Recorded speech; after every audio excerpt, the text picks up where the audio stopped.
kita berdoa. Damai sejahtera Allah yang melampaui segala akal, itulah kiranya yang memelihara hati dan pikiranmu dalam Kristus Yesus Tuhan kita. Amin. Saudara-saudari yang dikasihi Tuhan, selamat hari Minggu. Kita akan dengarkan firman Tuhan pada hari Minggu ini yang diambil dari kitab Wahyu pasalnya yang ke-12, dimulai dari ayat yang ke-10 sampai ayat yang ke-12. Demikian saya bacakan. Dan aku mendengar suara yang nyaring di sorga berkata, sekarang telah tiba keselamatan dan kuasa dan pemerintahan Allah kita dan kekuasaan Dia yang diurapinya, karena telah dilemparkan ke bawah pendakwa saudara-saudara kita yang mendakwa mereka siang dan malam di hadapan Allah. Dan mereka mengalahkan Dia oleh darah anak domba dan oleh perkataan kesaksian mereka, karena mereka tidak mengasihi nyawa mereka sampai ke dalam maut. Karena itu, bersukacitalah, hai sorga, dan hai kamu sekalian yang diam di dalam. Celakalah kamu, hai bumi dan laut, karena iblis telah turun kepadamu dalam geramnya yang dahsyat, karena ia tahu bahwa waktunya sudah singkat. Demikianlah pembacaan firman bagi kita pada hari ini. Saudara-saudari yang dikasihi Tuhan, kita masih mengingat nyanyian yang sering dinyanyikan oleh sekolah minggu yang berjudul Dalam Nama Yesus. Isinya kurang lebih, dalam nama Yesus, dalam nama Yesus ada kemenangan. Dalam nama Yesus, dalam nama Yesus, iblis dikalahkan. Dalam nama Tuhan Yesus, siapa dapat melawan? Dalam nama Tuhan Yesus ada kemenangan. Di dalam nyanyian tersebut digambarkan tentang adanya peperangan orang-orang percaya dengan iblis. Dan pada akhirnya iblis dapat dikalahkan dan orang percaya itu menang karena nama Tuhan Yesus Kristus. Hal tersebut sangat berhubungan dengan khotbah pada hari Minggu Kantate ini, yaitu tentang nyanyian kemenangan. Kemenangan melawan iblis. Saudara-saudari yang dikasihi Tuhan, memang tidak bisa dipungkiri bahwa hidup di dalam Tuhan akan mengalami berbagai tantangan dan penderitaan. Betullah yang dikatakan bahwa hidup ini adalah perjuangan. Tetapi ada nyanyian kemenangan yang dikumandangkan oleh orang-orang percaya yang telah menyelesaikan perjuangan hidup di jalan Tuhan. Ayat 10 mengatakan, sekarang telah tiba keselamatan dan kuasa dan pemerintahan Allah kita dan kekuasaan Dia yang diurapinya. Siapakah mereka yang memiliki nyanyian kemenangan itu? Yang pertama, yaitu mereka yang percaya kepada darah anak domba Allah. Ayat 11a dikatakan, dan mereka mengalahkan Dia oleh darah anak domba. Saudaraku, orang-orang yang menang itu adalah orang-orang yang mengimani pengorbanan Kristus di atas kayu salib. Sebagaimana Kristus telah menang, maka orang-orang yang percaya kepada Kristus pun akan mengalami kemenangan. Sebab mereka telah dibebaskan dari kuasa dosa lewat darahnya yang telah tercurah. Penebusan Kristus adalah pangkal utama kemenangan dari orang-orang tua. Ada satu ungkapan begini, starting well, finishing well. Awalnya baik, maka nanti akan diakhiri juga dengan baik. Hasilnya akan baik. Dan yang mirip dengan itu dalam bahasa Batak, salah madasor sehingga luhutan. Kalau pondasinya salah, maka ke atas juga pasti akan salah. Berarti awalan adalah hal yang sangat menentukan ke depan. Awalan adalah modal untuk tahapan selanjutnya. Awalan kita sebagai orang Kristen adalah penebusan Kristus yang telah menebus kita dan menjadikan kita sebagai anak-anaknya. Anak yang dikasihi, yang diselamatkan, yang diberkati, yang diberi penyertaan dan hikmat, serta janji kemenangan, seperti Dia yang telah memenangkan perjuangannya di dalam hidup ini. Oleh sebab itu, mari kita sadari, mari kita camkan dalam hidup ini, kita adalah milik Kristus. Kemudian yang kedua, yaitu mereka yang bersaksi tentang anak domba Allah. Dikatakan ayat 11b, dan oleh perkataan kesaksian mereka. Saudaraku, orang yang menang itu bukan saja orang yang percaya. Bukan saja orang yang percaya kepada pengorbanan Kristus di kayu salib. Tetapi juga yang percaya dan menjadi saksi pengorbanan di atas kayu salib. Suatu kesaksian tentang keselamatan melalui pengorbanan Kristus di atas kayu salib. Suatu keputusan yang tidak memperdulikan konsekuensi yang akan diterimanya. Apa akibatnya kemudian? Melainkan yang tetap setia melayani Kristus tanpa pamrih. Saudaraku, saya baru saja tadi phone call prayer. Karena biasa ada jemaat-jemaat bertelepon, kami berdoa bersama. Pada hari ini ada seorang hamba Tuhan dari suatu gereja di Medan.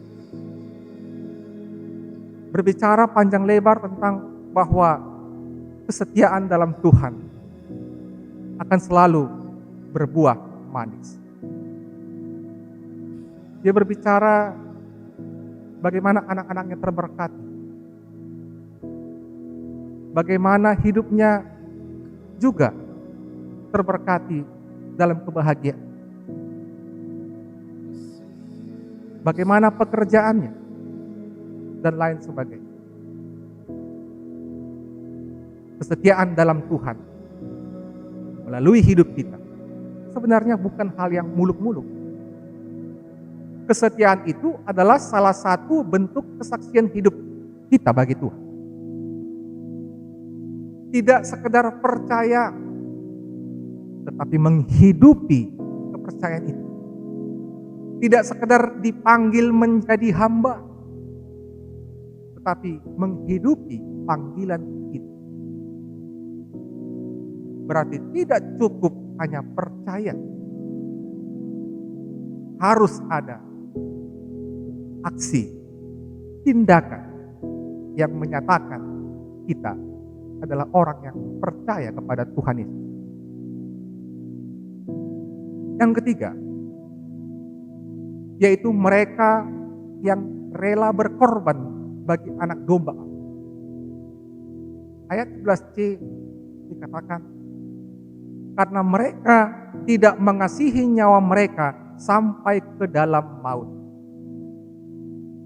Orang-orang yang menang itu adalah orang-orang yang bersedia bersaksi dan tetap bertata cara hidup di dalam Kristus. Walaupun menghadapi ancaman maut. Ada komitmen yang tinggi untuk tetap berjalan di jalan Tuhan. Sekalipun harus mengalami berbagai-bagai kesulitan yang berujung kepada penderitaan. Karena ingin berkorban bagi Kristus, orang percaya dia berkomitmen untuk menjalani. Karena kerelaan inilah mereka layak mendapatkan kemenangan dan mengumandangkan nyanyian kemenangan bagi anak domba, bagi Tuhan Yesus. Seperti ungkapan no crown without pain. Tidak ada mahkota tanpa rasa sakit, tanpa perjuangan. Tidak mudah memang berjalan dalam jalan Kristus.